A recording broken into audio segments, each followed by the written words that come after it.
हम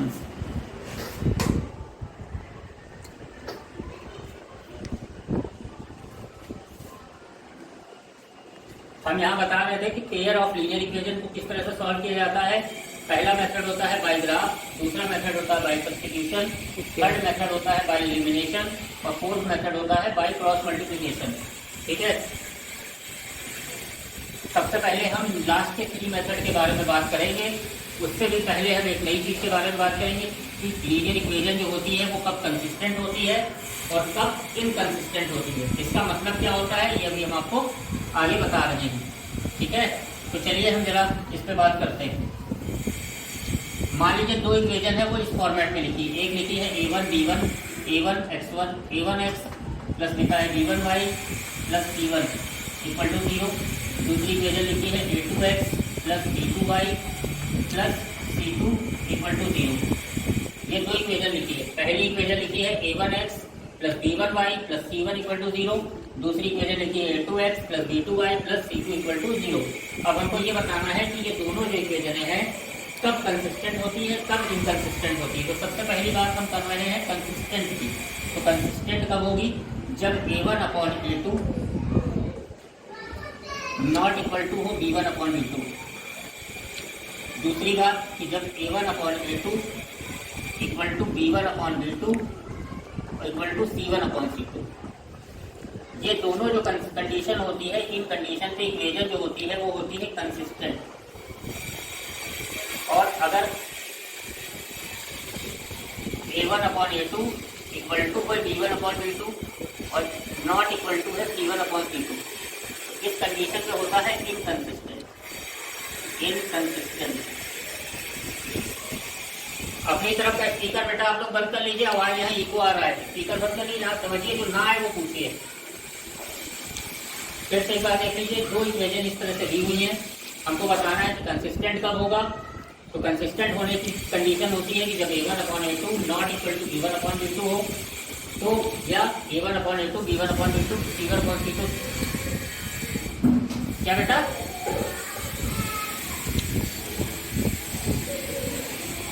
ठीक ठीक ठीक, नीचे नहीं लिख रहे हैं, ऊपर ही लिख रहे हैं। ठीक है, तो सबसे पहली चीज है, फिर से आप एक बार देख लीजिए, हम इसको ऊपर लिखे दे रहे हैं दोबारा।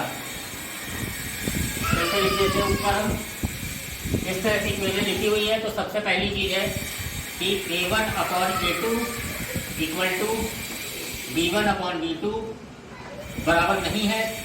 दूसरी कंडीशन है कि a1 upon a2 equal to b1 upon b2 और equal to c1 upon c2। अगर ये दोनों कंडीशन है तो इक्वेशन जो होती है वो कंसिस्टेंट होती है।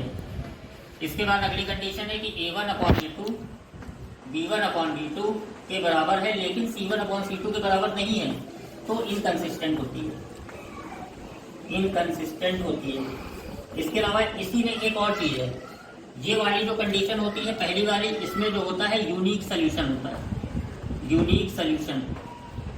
और ये जो दूसरी वाली कंडीशन होती है, इस वाली कंडीशन में होता है इनफाइनाइटली मेनी सोल्यूशन।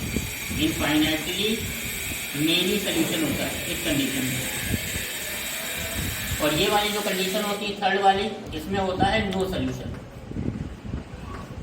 अब इनका मतलब क्या हुआ? इनका मतलब हुआ कि जब हम कोई 2 इक्वेशन दी हुई होगी सॉल्व करेंगे, तो अगर ये वाली कंडीशन आ रही है, सबसे पहली वाली कंडीशन आ रही है, तो इसका मतलब है कि वहां पे x और y की कोई यूनिक वैल्यू आएगी। मतलब जैसे x बराबर 2 आ गया, y बराबर 3 आ गया, तो ऐसा नहीं है कि x बराबर फिर हम सॉल्व करेंगे तो 7 आ जाएगा, y बराबर कुछ और आ जाएगा। एक बार 2 और 3 आ गया तो चाहे किसी भी तरीके से सॉल्व करें 2 और 3 ही आएगा। इसको बोलते हैं यूनिक सोल्यूशन।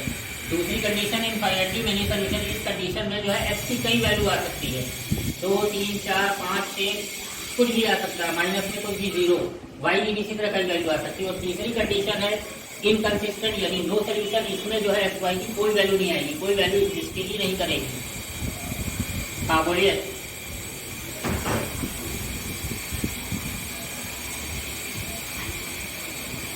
पहली कंडीशन पे फिर आप साथ रहिएगा, फिर से बोल देता हूँ। पहली कंडीशन बेटा ये है कि a1 upon a2 b1 upon b2 के अगर बराबर नहीं है तो उस कंडीशन में जो है यूनिक सोल्यूशन होता है। इसका मतलब है कि x और y की कोई फिक्स वैल्यू आएगी। जैसे 2 आ गई तो आप सॉल्व करेंगे तो 2 आई है तो 2 ही रहेगी, यानी कि 3 भी आ जाए 4 भी आ जाए। इसी तरह y की भी फिक्स ही एक वैल्यू आएगी, चाहे कुछ भी आ जाए। ये वाली कंडीशन जो इनफाइनाइटली मेनी सोल्यूशन है, इस कंडीशन में क्या होता है कि x और y की कई वैल्यू आ सकती है, कोई फिक्स नहीं है, 2 भी आएगी, 3 भी, 4 भी, 5 भी, कितनी भी वैल्यू आएगी हम बता नहीं पाएंगे कितनी वैल्यू आएगी। लास्ट कंडीशन ये था नो सोल्यूशन, इसमें x और y की कोई भी वैल्यू नहीं है, मतलब कोई वैल्यू एग्जिस्ट ही नहीं करेगी x और y की। अब थोड़ा सा इन चीज़ों को हम एक तरीके से और समझेंगे, इसको मिटाना है, फिर से एक बार हम एक चीज़ और बता रहे हैं, थोड़ा गौर कीजिएगा। सबसे पहली चीज हमने बताया था कि ये वाली कंडीशन होती है a1/a2 not equal to b1/b2। ये जब कंडीशन होता है तो इसका मतलब होता है कि जो सोल्यूशन है वो आपका कंसिस्टेंट है और यूनिक सोल्यूशन है। तो दो इक्वेशन है, इक्वेशन जो होती है ax + by इक्वल टू जो भी है ax + by equal to c या a1x + b1y + c1 equal to 0, ये जो भी होगी इक्वेशन ये लाइन को रिप्रेजेंट करेगी, मतलब लाइन मतलब किस तरीके से किसी लाइन को रिप्रेजेंट करेगी।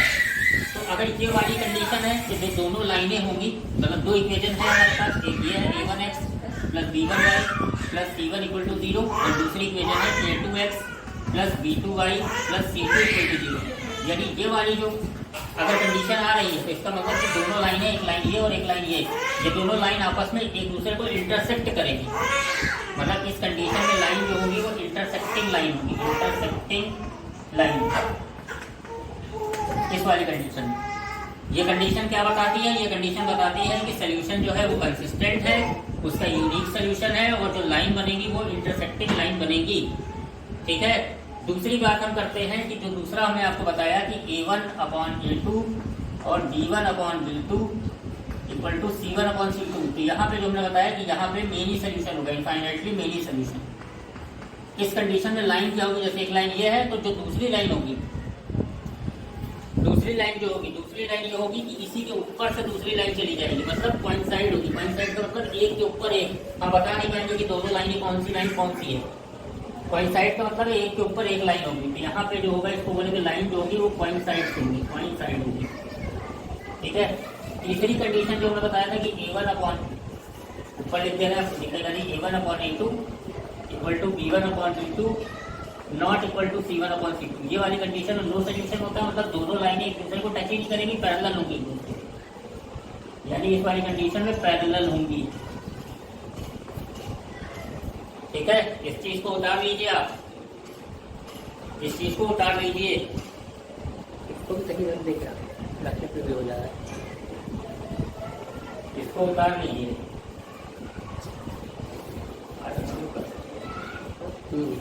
आज बना लो, मिल जाएगा फिर करेंगे।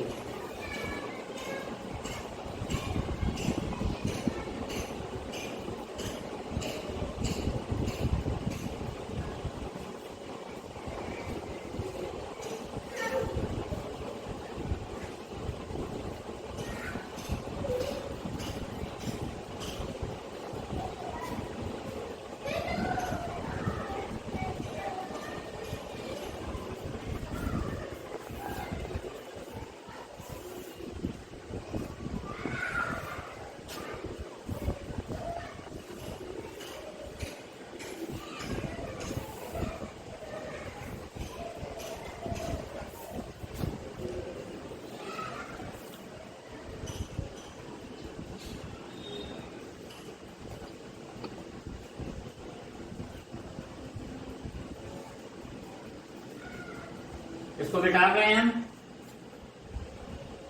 आगे बता रहे हैं। अब ये जो चीजें हमने लिखी इनके एग्जाम्पल को आप देखिए कैसे क्या होता है। ठीक है। क्वेश्चन आप लोग अपनी बुक से मुझसे पूछ सकते हैं, बाकी कल मैं क्वेश्चन बताऊंगा। आज मैं आपको सिर्फ पूरा ब्रीफ कर रहा हूँ कि कैसे सवाल को लगाना है। तो ये किस तरह से क्वेश्चन आएगा, मान लीजिए कोई क्वेश्चन लिखा है कि 2x + 3y = 4। दूसरा क्वेश्चन लिखा है x + y = 6। मान लो ये क्वेश्चन लिखा हुआ है। ठीक है। अब आपको बताना है कि ये क्या है, मतलब ये कंसिस्टेंट है सोल्यूशन, इसका इनकंसिस्टेंट है, बाकी सारी चीजें आपको बतानी है। तो सबसे पहले हम यहाँ निकालेंगे a1। a1 क्या हो जाएगा? जो ऊपर लिखा है x का कोफिशिएंट यानी 2। b1 कितना हो जाएगा? जो ऊपर y का कोफिशिएंट लिखा है 3 और जो बराबर में लिखा है वो हो जाएगा c1 यानी c1 = 4। ठीक। इसी तरह a2 जो नीचे नीचे एक्स का कोफिशिएंट लिखा है 1, जिसमें कोई चीज मल्टीप्लाई नहीं होती उसमें हमेशा कोफिशिएंट उसका 1 ही होता है। बाकी यहाँ y का कोफिशिएंट यानी b2 ये भी हो जाएगा 1 और c2 हो जाएगा 6। अब निकाल लीजिए a1/a2, a1/a2, a1/a2 में निकाला 2/1 आ गया। फिर b1/b2 निकाला तो ये आ गया 3/1। बस अब जब ये पहले ही दो बराबर नहीं आ रहे तो तीसरा निकालने की जरूरत नहीं है। a1/a2 आ गया 2, b1/b2 आ गया 3, मतलब a1/a2 जो है वो बराबर नहीं है b1/b2 के। a1/a2 b1/b2 के बराबर नहीं है, तो जब बराबर नहीं है तो यहाँ पर लिखेंगे कंसिस्टेंट। ये कंसिस्टेंट होगा। दूसरी चीज क्या होगा, यूनिक सोल्यूशन होगा, यूनिक सोल्यूशन होगा। तीसरी चीज क्या होगा, इंटरसेक्टिंग लाइन होगा, इंटरसेक्टिंग लाइन होगा, इंटरसेक्टिंग लाइन। तीन चीजें हो जाएंगी, एक तो कंसिस्टेंट भी है, ये यूनिक सोल्यूशन भी दे रहा है और ये इंटरसेक्टिंग लाइन आपको देगा।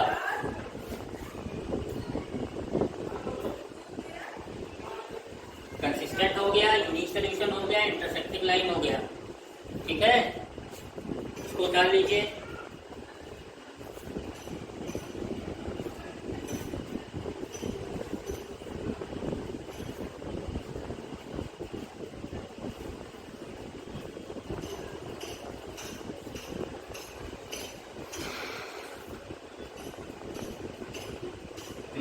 नेक्स्ट देखिए,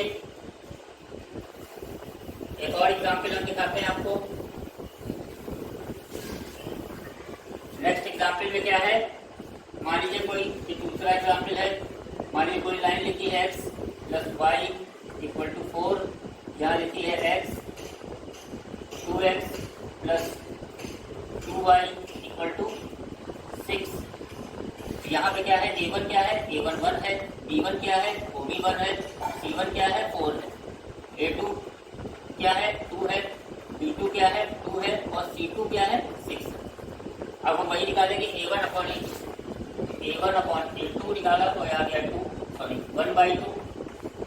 b1/b2 हमने निकाला दैट इज ऑल्सो 1/2। अब ये देखिए यहाँ पहले ही ये दोनों बराबर आ गए, जब दोनों बराबर आ रहा है तो तीसरा भी निकालेंगे, यानी c1/c2 निकाला दैट इज 4/6, इसको कट कर दिया दैट इज 2/3। अब यहाँ पे क्या आ रहा है, a1/b2 = b1/b2 not equal to c1/c2, मतलब a1/a2 b1/b2 बराबर है लेकिन c1/c2 के बराबर नहीं है। तो इस कंडीशन में हो जाएगा नो सोल्यूशन होगा, नो सोल्यूशन होगा, इनकंसिस्टेंट होगा, इनकंसिस्टेंट होगा। और तीसरी चीज क्या हो जाएगा, कोइंसाइड होंगी लाइन, कोइंसाइड, मतलब लाइनें जो बनेगी वो एक के ऊपर एक बनेगी, टच करते हुए एकदम पता नहीं चलेगा कि कौन सी लाइन कौन सी है। उतार लीजिए।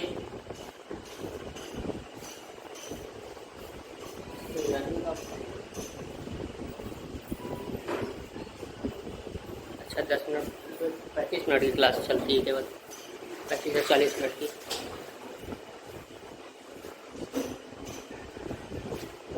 इससे पहले भी आया था तो हमने 10 मिनट दिया होगा तुम्हें।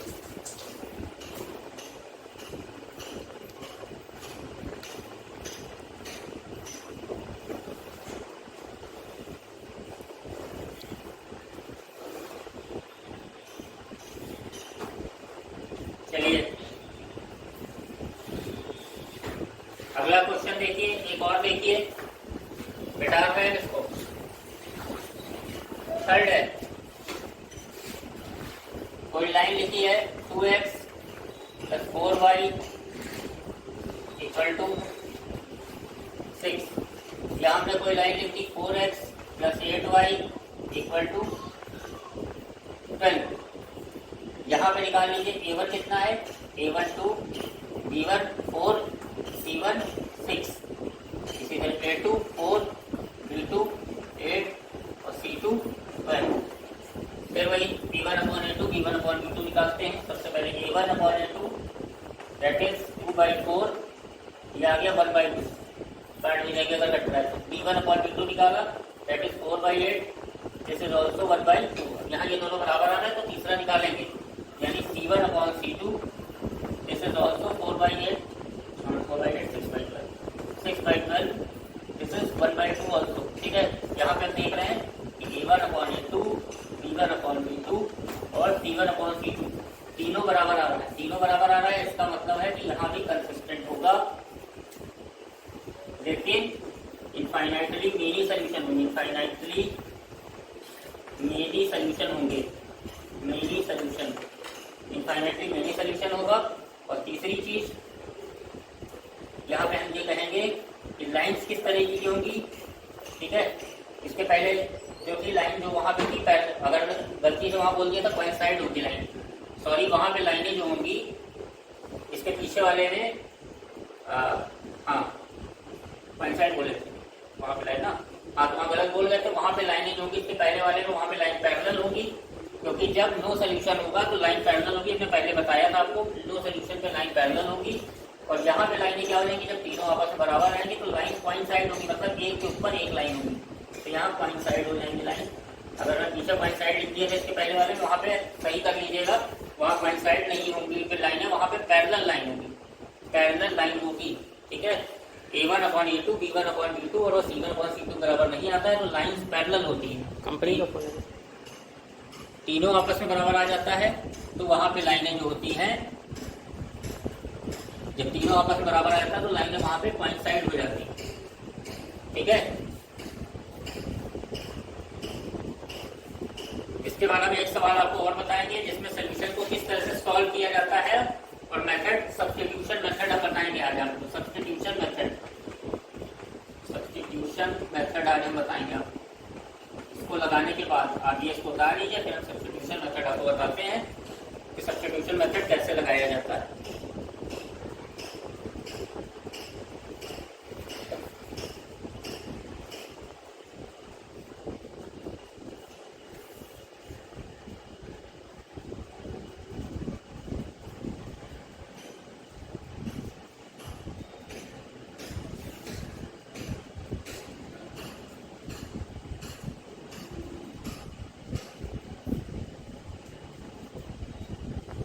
चलिए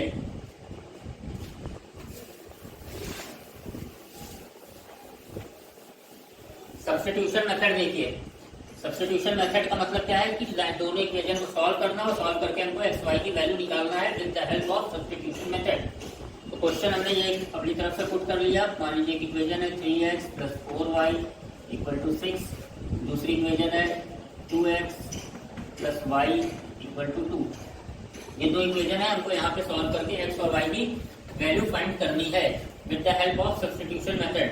तो फर्स्ट ऑफ ऑल हम चेक करेंगे कि ये कंसिस्टेंट है कि नहीं है, ठीक है, और यूनिक सोल्यूशन है कि नहीं है। अगर यूनिक सोल्यूशन है तभी हम एक्स और वाई की वैल्यू निकालेंगे, यूनिक सोल्यूशन नहीं है तो हम एक्स और वाई की वैल्यू नहीं निकालेंगे।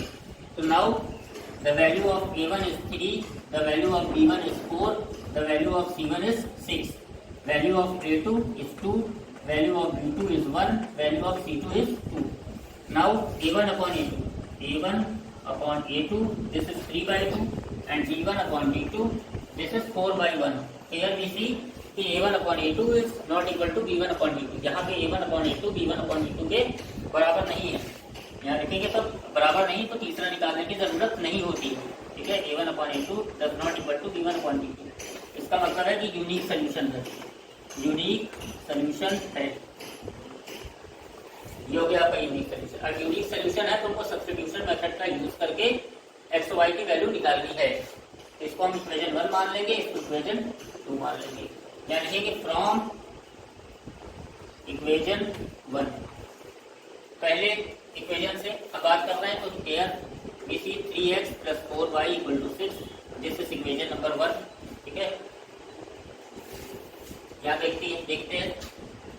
अब यहाँ से आपको किसी एक की वैल्यू निकाल लेनी, चाहे आप x की वैल्यू निकाल लीजिए, चाहे y की निकालिए। कैसे निकालेंगे, 3x को हम इधर रखेंगे, बाकी उधर भेज देंगे, जो इधर y इधर आएगा, ये प्लस का साइन है उधर जाएगा, माइनस हो जाएगा, यानी 6 - 4y। x की वैल्यू क्या हो जाएगी, 6 - 4y, ये 3 नीचे आ जाएगा, इसको हम मान लेंगे a।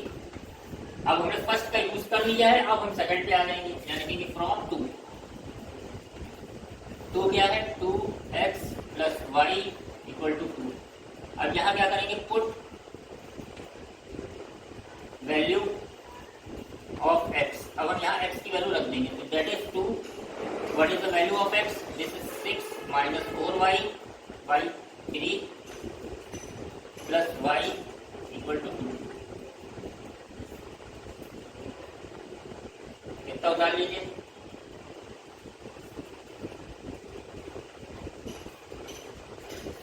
एक बार फिर से देख लीजिए क्या था। ये क्वेश्चन था हमारे पास, फिर ये दोनों को सॉल्व करना था। सबसे पहले हमने चेक किया कि इसका यूनिक सोल्यूशन है कि नहीं है, तो उसके लिए हमने a1/a2 b1/b2 निकाल लिया। a1 कितना था 3, b1 कितना था 4, c1 कितना था 6, a2 कितना था 2, b2 कितना था 1, c2 कितना था 2। अब a1/a2 निकाला, दैट इज 3/2, b1/b2 इज 4। यहाँ देख रहे हैं कि a1/a2 does not equal to b1/b2।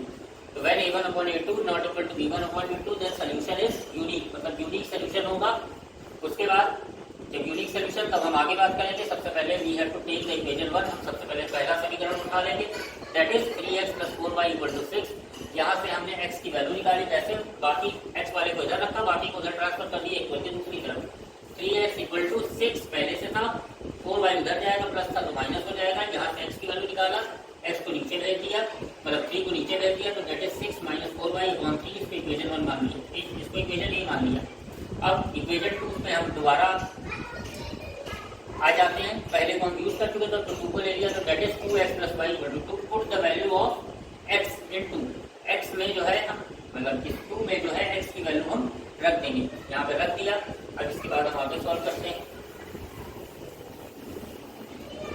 क्या हो जाएगा ये, अंदर मल्टीप्लाई करेंगे, 2 × 6 = 12, 2 × 4 = 8, माइनस का 8y, डिनोमिनेटर में 3 plus y equal to 2, that is 12 - 8y plus 3y। LCM ले लेंगे, इसके नीचे 1 है, तो इसको इधर भेजते हैं, इसको इधर भेजते हैं। एलसीएम लेने का तरीका सबसे अच्छा होता है जब डिनोमिनेटर सेम ना हो, तो इस चीज को इधर मल्टीप्लाई कर दीजिए, इसको इधर। y के नीचे कुछ नहीं था तो 1, जिसमें कुछ नहीं होता नीचे 1 मान लेते हैं। 1 को इससे मल्टीप्लाई करेंगे 12, 1 8 = 8 और फिर ये 3y हो जाएगा। और नीचे क्या बचेगा, इन दोनों को आपस में मल्टीप्लाई करके 3 × 3 = 12 - 8y plus 3y, that is minus का 5y। 3 को इधर भेज देंगे, 3 × 2 = 6।